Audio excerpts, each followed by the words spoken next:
Erica. And now for weather, another story that so many of us here, we saw it in the paper and we thought this story is just amazing. Americans, of course, have loved Girl Scout cookies since the Scouts began selling them door to door in 1917. Now, though, there are 2 Girl Scouts from Ann Arbor, Michigan, who say those do-si-dos, the tag-alongs, the Thin Mints are actually bad for the environment. Yes, and I had a chance to go out to Michigan and meet up with these 2 women. You're about to meet 2 teenagers who have been campaigning nearly 5 years against one ingredient in the Girl Scout cookies they once cherished. When best friends Madison Vorva and Rhiannon Tomtishen set out to earn their bronze awards as members of the Girl Scouts, that's so cute. They chose a cause near their young hearts. We became really interested and very passionate about protecting the orangutan. What they learned while studying the species upset them. That orangutans are endangered for 3 main reasons: the illegal pet trade and then deforestation, and interestingly enough, palm oil. Their rainforest land is cleared so that palm oil plantations can be planted. And what they uncovered has put them at odds with their own organization and its trademark cookies. And so it was Girl Scout cookie season, and we checked, and there was palm oil, and so both of us were really shocked. That realization nearly 5 years ago began their crusade to remove palm oil from the cookies. Palm oil is found in half of all packaged food sold in U.S. supermarkets. Experts say its demand has created an environmental disaster, with deliberate fires and bulldozers clearing rainforests in Indonesia and Malaysia for palm oil plantations, threatening wildlife.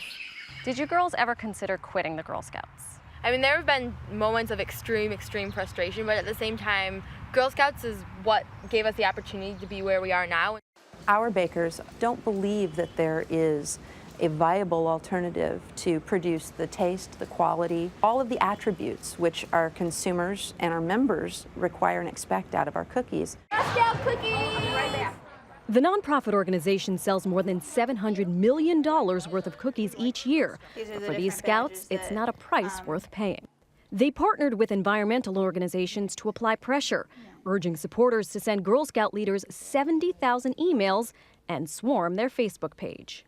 I'll be the first to admit, I love a Thin Mint. I do too. I love a Thin Mint, but I can't have those anymore, and I shouldn't have to make that decision, you know what I mean? The Girl Scouts of the USA has agreed to sit down with Madison and Rhiannon. In true Girl Scout fashion, they're optimistic.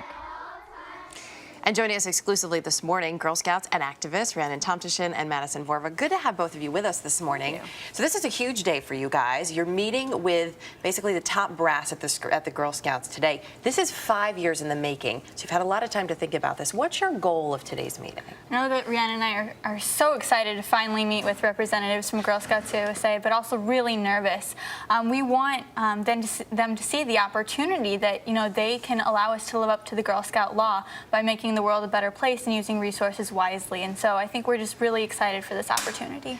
And what is it that you hope to accomplish? We brainstormed a little bit on Saturday, and there is the possibility that they say, no, I'm sorry, we have to keep palm oil in these Girl Scout cookies. We're really excited to begin the dialogue, but at the same time, we're not willing to go away. And obviously, this issue won't be resolved with just one meeting, but we're hoping that the Girl Scouts will commit to continue meeting with us and to continue looking into this issue until a solution can be found. One of the bakers, the Kellogg Company owns Little Brownie Bakers, which is one of the bakers of the cookies. They sent us this statement. Although only about 6% of all palm oil is sustainably grown today, we're helping to increase this percentage and reduce deforestation by purchasing green palm certificates that support growers transitioning to sustainable palm oil.